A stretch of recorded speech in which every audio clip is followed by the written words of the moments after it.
विज्ञान विषय अध्याय 3 ऊष्मा हीट। ऊष्मा के बारे में हम लोग बताए थे भाग 1 में कि ऊष्मा को कैसे हम जो है अनुभव करते हैं। भाग 2 में हम पढ़े थे कि ठीक है ऊष्मा को हम अनुभव तो कर लेते हैं, लेकिन ऊष्मा को कैसे हम नापेंगे, कितना गर्म है और कितना ठंडा है, वो भी क्रियाकलाप हम किए थे। थर्मामीटर का प्रयोग के बारे में जाने थे, प्रयोगशाला थर्मामीटर और डॉक्टरी थर्मामीटर, वो भी हम लोग जानेंगे। आज वो जानना है हमें ऊष्मा का स्थानांतरण, ऊष्मा का स्थानांतरण, ऊष्मा का स्थानांतरण।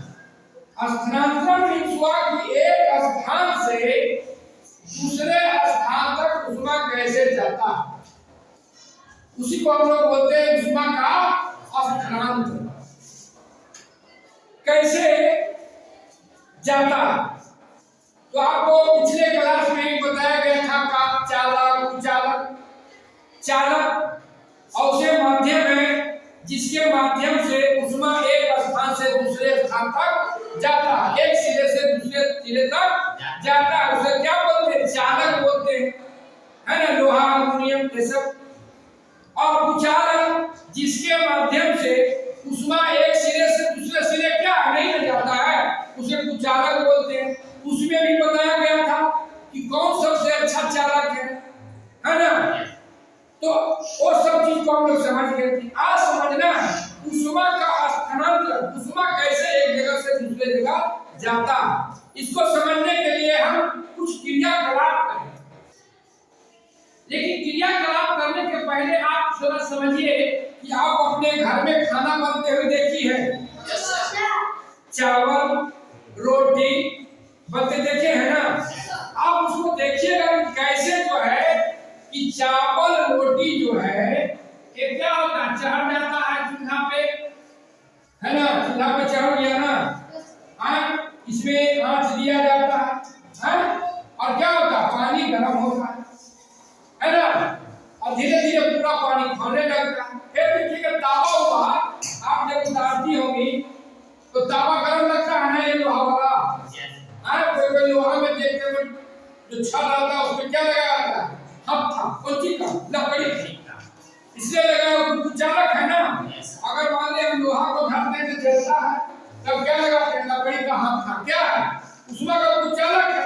ताकि चीज को समझे, ऊष्मा जो जाता है एक स्थान से दूसरे स्थान, उसके लिए कुछ ना कुछ माध्यम हो, क्या होता है माध्यम। जब ऊष्मा का स्थानांतरण होता है तो उसका माध्यम होता है, बिना माध्यम के नहीं जाएगा। आप जैसे जाते हैं मेहंदिया, चाहे स्कूल आते हैं तो पैदल आते हैं, चाहे साइकिल से आते हैं, है ना, तो क्या वो माध्यम है। उसी तरह से ऊष्मा का जो स्थानांतरण है किसी न किसी माध्यम के द्वारा होता है।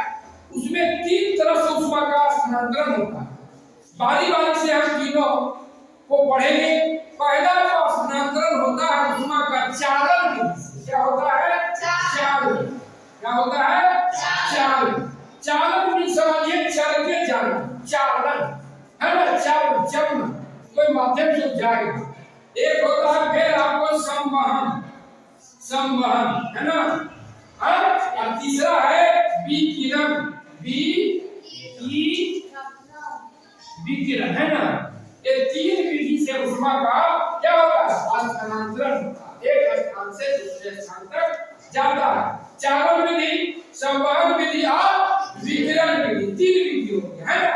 लेकिन आज जो हम जानेंगे क्रियाकलाप 5 को हम लोग करेंगे, है ना।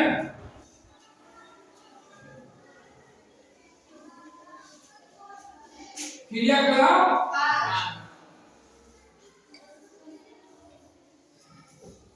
क्रियाकलाप 5, और इस क्रियाकलाप से हम समझेंगे कि कैसे जो है ऊष्मा का चालन होता है, कैसे एक जगह से दूसरे जगह ऊष्मा जाता है। इसके लिए करना क्या है, हमने ये स्लाइड में लिए हैं आपको एल्युमिनियम का क्या छड़ है, और हम मोमबत्ती का कुछ टुकड़ों को लिए, है ना, और इसको हम कुछ दूरी पर क्या करेंगे, एल्युमिनियम का जो रॉड है उस पर हम मोमबत्ती को रखेंगे, टुकड़ा एक यहाँ रख दिए, है ना, एक आप बच्चा सहयोग में आइए, दूसरा यहाँ रख दिए, इसको सजाइए।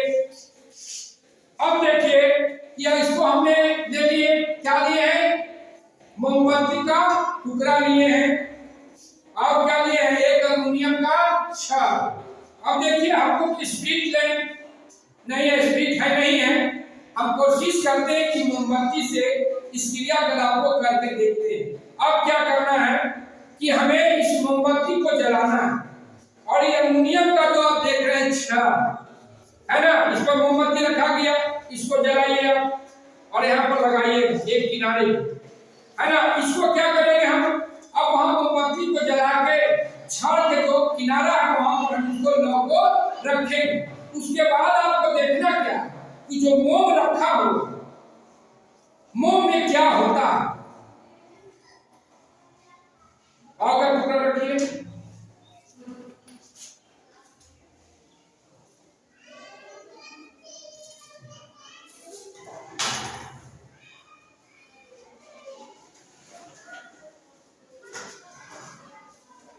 हो क्या रहा है कि जब हम इसको मोमबत्ती से गर्म कर रहे हैं एल्युमिनियम को रड को, तो उसमें क्या हो रहा है, पहले यहाँ गर्म हो रहा है और एक छोर से दूसरे छोर की तरफ जा रहा है ना, और जैसे जैसे उसमें आगे बढ़ रहा है, रड जैसे जैसे गर्म हो रहा है, मोमबत्ती का टुकड़ा क्या उसे पिघल के गिर रहा है ना। तो इस क्रियाकलाप से हम यह समझने का प्रयास किए कि ऊष्मा जो है चालन विधि से एक स्थान से दूसरे स्थान तक जाता है। क्रियाकलाप के साथ ऊष्मा का स्थानांतरण जो दो बचा हुआ है, संवहन विधि और विकिरण विधि, उसको हम समझेंगे। आज ने हम क्रियाकलाप के माध्यम से समझे कि ऊष्मा का स्थानांतरण चालन विधि से कैसे होता है। अगर यह वीडियो आपको अच्छी लगी तो बाल केंद्रीय शिक्षा चैनल को लाइक, शेयर एंड सब्सक्राइब जरूर करें। धन्यवाद।